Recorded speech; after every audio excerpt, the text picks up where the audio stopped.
कई दावेदार हैं, जेएमएम समर्थित उम्मीदवार, बीजेपी समर्थित उम्मीदवार। इस बीच आपकी पुत्री चुनावी मैदान में है, कैसी इनकी दावेदारी लग रही है? आप लोग भी लगातार कैंपेन कर रहे हैं, लोगों के बीच जा रहे हैं, ग्राउंड पर किस तरीके का सपोर्ट दिखाई दे रहा है? देखिए, बाकी जो उम्मीदवार हैं उन लोग घरेलू महिला हैं, उनके पास कानून का ज्ञान नहीं है, जिन ज्ञान के से वो सरकार के पदाधिकारियों को कंट्रोल कर सके। तो होता क्या है कि पिछली मेयर जो थी उन्होंने सरकारी फंड का दुरुपयोग किया, अधिकारियों के झांसे में आई, और क्योंकि वो व्यवसाय में है तो उनको सब कुछ प्रॉफिट ही दिखाई देता है। तो बहुत पैसे का गबन हुआ। सरकारी पदाधिकारी और पूर्व उस पद पर बैठी महिला ने मिलकर के बहुत सारे पैसे जनता के करोड़ों रुपए, सैकड़ों करोड़ रुपए गबन किए। यदि वही नम्रता त्रिपाठी लॉ ग्रेजुएट है, लॉ पोस्ट ग्रेजुएट है, लॉ पीएचडी है, तो कानून की पूरी जानकारी नम्रता त्रिपाठी को है, तो उनको कोई ऑफिसर कानून का झांसा नहीं दे सकता। तो अधिकारी कंट्रोल में रहेंगे, भ्रष्टाचार पे लगाम लगेगी, नियम संगत कार्य होंगे, टेंडर जिस तरह से मैनेज करके, और पहले वाले ने सब में पार्टनर बन करके 7-8 आदमी को लेकर के और सारा पैसा गबन कर गई, वैसा नम्रता त्रिपाठी का नहीं होगा। यहाँ हर वार्ड लेवल पर लोगों को दी जाएगी, जो नवजुवक हैं, हर वार्ड के नवजुवक हैं, उनको लाइसेंस दिया जाएगा। जिस वार्ड में काम होगा उसी वार्ड के नवजुवक उसमें काम करेंगे, तो उससे बहुत सारा एम्प्लॉयमेंट होगा, मनी एम्बेजलमेंट कम होगा, रिस्पॉन्सिबिलिटी लोगों की बढ़ेगी। इस तरह की कई चीजें नम्रता त्रिपाठी के रहने से होगी, जिससे कि चीजें बढ़ेंगी, नवजुवकों का एम्प्लॉयमेंट होगा, नए तरीके से काम होंगे, गलत नियम बनाए गए हों रोक दिए जाएंगे। अभी पिछले 1 साल में 212 लोगों से 1 लाख रुपए और 25,000 रुपए वसूले गए।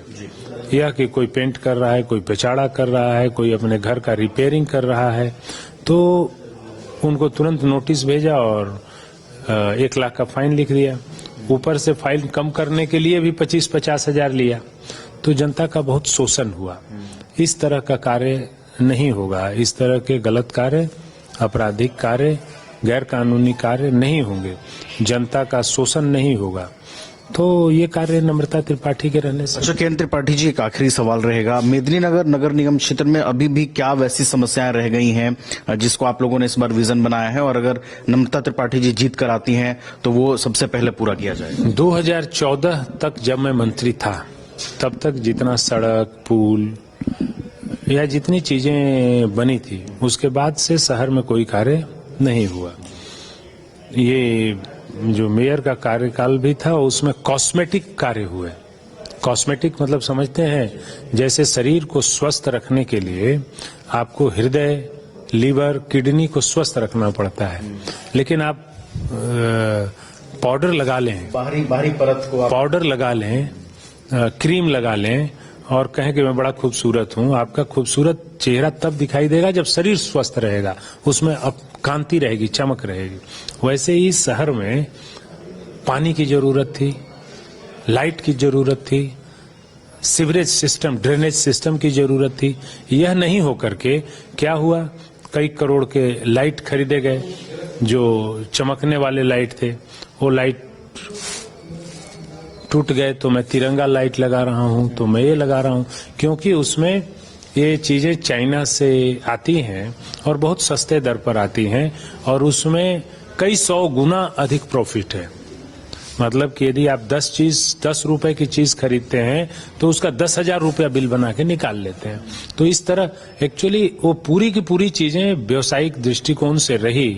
ये चीजें कभी फायदा कमाने से हट करके ध्यान कभी ये नहीं रहा कि मुझे एक्चुअल डेवलपमेंट यहाँ के लोगों के लिए करना है और उनकी समस्याओं को दूर करना है। ये चीजें नहीं रही, और यही कारण है कि जनता अभी अकबकाई हुई है। वो चाह रही है कि कैसे चुनाव हो और हम नम्रता त्रिपाठी को वोट दे करके बैठाएं। कैसे जा करके हम लोग 5वें नंबर पर उनको वो बेंच छाप पर वोट दें और उनको जिताएं। आखिरी संदेश क्या होगा मेदिनीनगर की जनता की? मेदिनीनगर की जनता के लिए संदेश है कि आपके शहर पर गलत लोगों की निगाहें लग गई हैं और आपकी आजादी खतरे में है। अभी आप जाति, धर्म, सब कुछ पार्टी भूल करके एकमात्र आपके पास उपाय है, आपके पास विकल्प लिमिट हो गए हैं।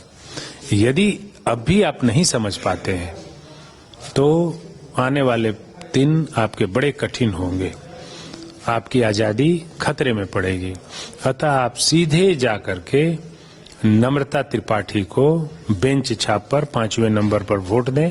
बाकी जिम्मेदारी मैं लेता हूं कि आपकी आजादी नहीं छीनेगी, आपका सतत विकास चलता रहेगा। चलिए, तो पूर्व मंत्री के.एन. त्रिपाठी हमारे साथ बातचीत कर रहे थे। इनकी पुत्री नम्रता त्रिपाठी मेयर पद की प्रत्याशी हैं, चुनावी मैदान में हैं और कई नई उम्मीदों के साथ, कई नए विजन के साथ मेदिनीनगर की तस्वीर बदलने के संकल्प के साथ चुनावी मैदान में उतरी हैं। कैमरामैन राज बल्लभ और सहयोगी विनोद सिंह के साथ मैं नवीन गुप्ता, न्यूज बाइस्कोप, मेदिनीनगर। एक सवाल है, बोलिए, आप ही पूछ दीजिए। क्या पूछ? ठीक है। क्या बोले थे? कांग्रेस सर, एक और क्वेश्चन रहेगा। आप झारखंड मुक्ति मोर्चा और बीजेपी के सरकार की ओर इशारा कर रहे हैं। आप मंत्री रह चुके हैं यहाँ पर कांग्रेस के, तो क्या ये जो बातें आप कह रहे हैं, क्या प्रदेश संगठन को या राष्ट्रीय संगठन को भी इस बात की सूचना है आपकी ओर से जो कहा जा रहा है? अभी तो निकाय के चुनाव हो रहे हैं, तो पार्टी की न बैठक हुई है निकाय चुनाव के बीच में, न बैठक में अभी किसी को जाने की फुर्सत है। तो इसलिए जो बातें मैं कह रहा हूं वो पूरा पलामू जान रहा है। सत्य है कि झारखंड मुक्ति मोर्चा अपराधियों को संरक्षण दे रखी है, सरकार ने अपराधियों को संरक्षण दे रखा है और पलामू जिलों को अपराधियों के हवाले कर दिया है, डाल्टनगंज शहर को अपराधियों के हवाले कर दिया है। तो ये बात मैं कह रहा हूं क्योंकि ये सत्य है और सत्य बोलने के लिए किसी परमिशन की जरूरत नहीं। कांग्रेस एक प्रजातांत्रिक पार्टी है, लोकतांत्रिक पार्टी है। यहाँ अभिव्यक्ति की आजादी कांग्रेस पार्टी में हर व्यक्ति को है।